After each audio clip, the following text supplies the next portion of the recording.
La résurrection de Jésus-Christ est-elle vraie? La résurrection de Jésus-Christ est-elle vraie? La preuve qui change tout. Texte de base, 1 Corinthiens chapitre 15e, le verset 3e au verset 8e. Matthieu chapitre 28, Luc chapitre 24, Jean chapitre 20.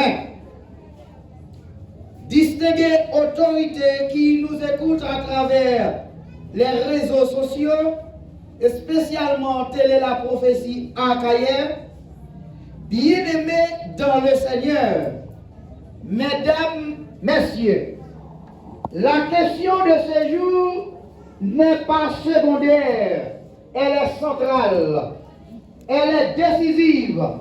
La résurrection de Jésus-Christ est-elle vraie?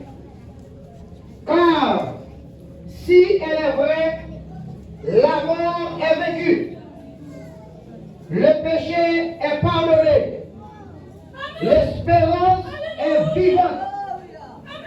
Mais si elle est fausse, la foi chrétienne s'écoule, la prédication devient inutile, l'espérance disparaît.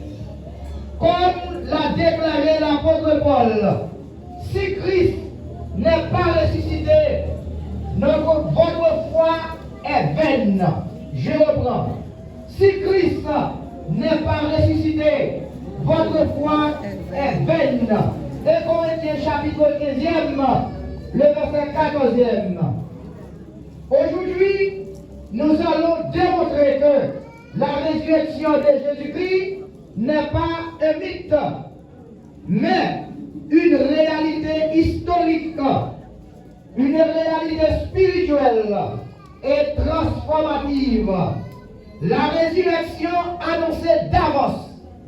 La résurrection annoncée d'avance. La résurrection de Jésus-Christ n'est pas un accident. Elle est de plan prophétique. Dans l'Ancien Testament, Psaume 16, le verset 10e, tu ne permettras pas que ton sein voie la corruption. Ésaïe 53, le verset 10e au verset 11e, il verra une postérité après sa mort. Jésus lui-même a parlé de sa résurrection. Matthieu chapitre 16e, le verset 21e. Jésus annonce sa mort et sa résurrection. Jean chapitre 2e, le verset 19e. Détruisez ce temple, en 3 jours, je le relèverai. Donc, la résurrection de Jésus-Christ est prévue, annoncée et attendue. Comme l'a dit Augustin d'Hippone, ce qui était caché dans l'Ancien Testament est révélé dans le Nouveau Testament. Le tombeau est vide, une preuve historique. Après la crucifixion, Jésus est placé dans un tombeau scellé. Fait incontestable, le tombeau était gardé selon Matthieu chapitre 27e, le verset 65e au verset 66e. La pierre était scellée. Le corps était absent le 3e jour. Matthieu 28, le verset 6e. Même les ennemis n'ont jamais produit le corps. Alléluia. Gloire à Dieu. Gloire à Dieu. La question est logique. Si Jésus n'est pas ressuscité, où est son corps? Comme l'a dit Karl Lewis, le christianisme, s'il est faux, le christianisme, s'il est faux, n'a aucune importance. S'il est vrai, il est d'une importance infinie.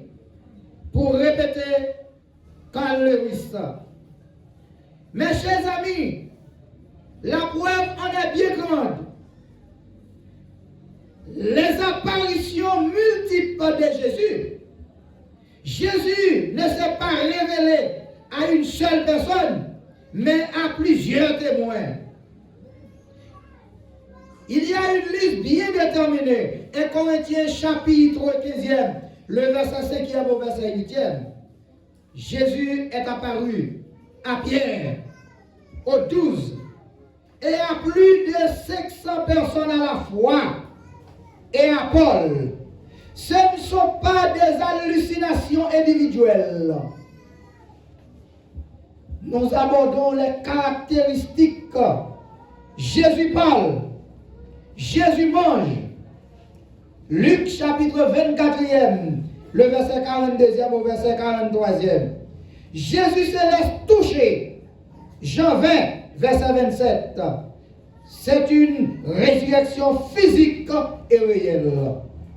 Car, comme l'a dit Thomas d'Aquin, la vérité ne craint pas l'examen. La vérité ne craint pas l'examen. Il y a aussi toute la transformation des disciples. Avant la résurrection, les disciples s'enfuient.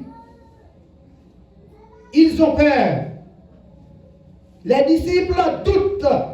Après la résurrection, les disciples prêchent avec puissance. Les disciples affrontent la persécution. Et les disciples meurent pour leur foi. Personne ne meurt pour un mensonge qu'il sait être faux. Comme l'a dit Blaise Pascal, je ne crois que les témoins qui se font égorger. Répétons avec nous, mes chers amis. Vous pouvez apprendre de ce qu'a dit Blaise Pascal. Je ne crois que les témoins qui se font égorger.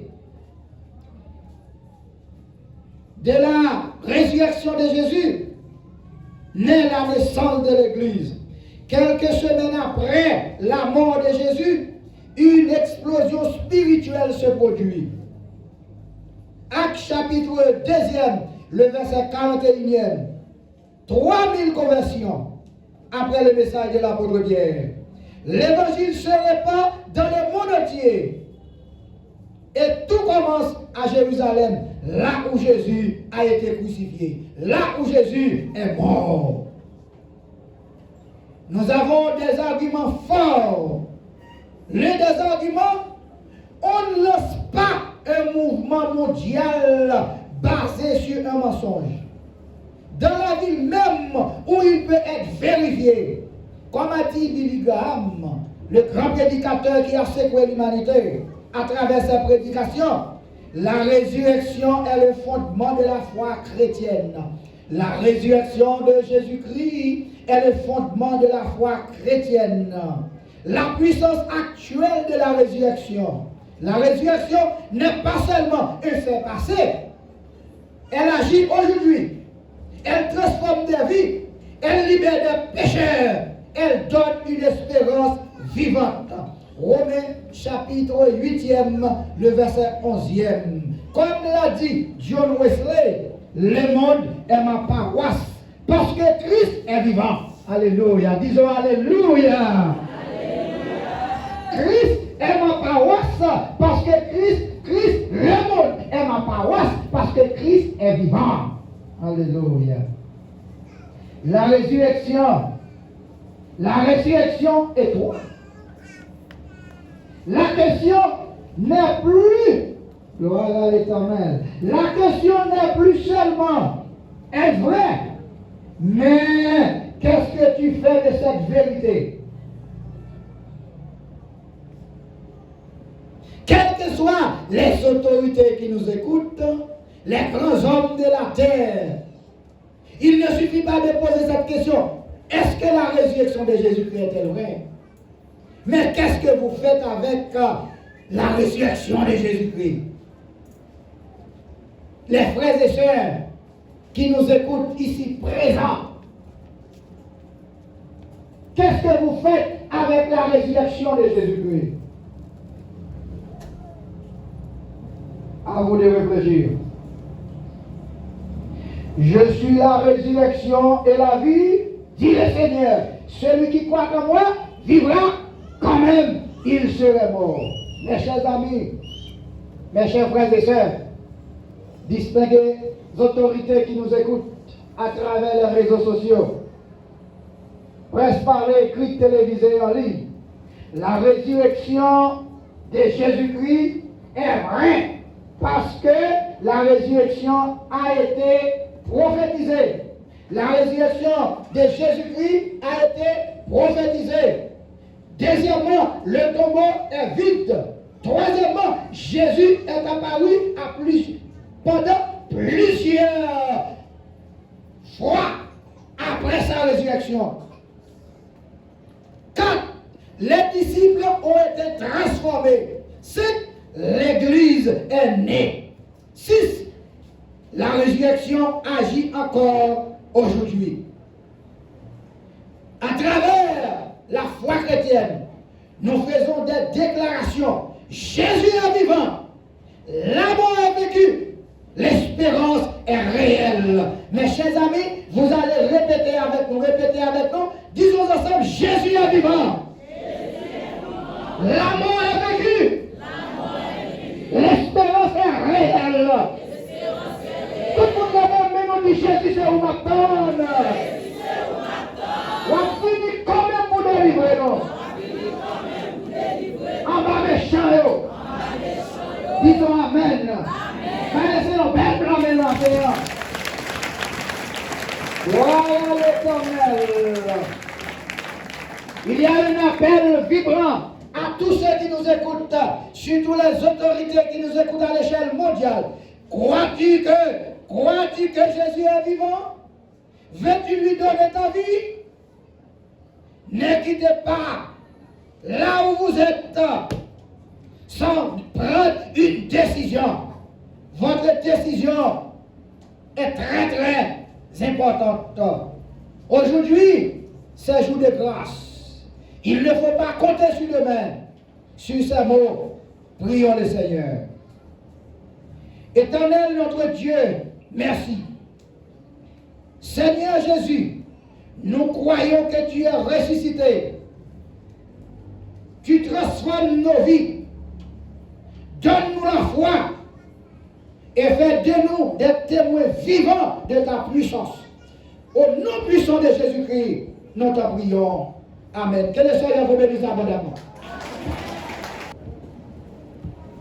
On dit Seigneur merci pour la façon que tu as utilisé le prédicateur matin et pour bénir à travers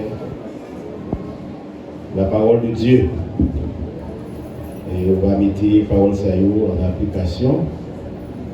Et bon Dieu nous rend vivant. Et au même, on doit agir comme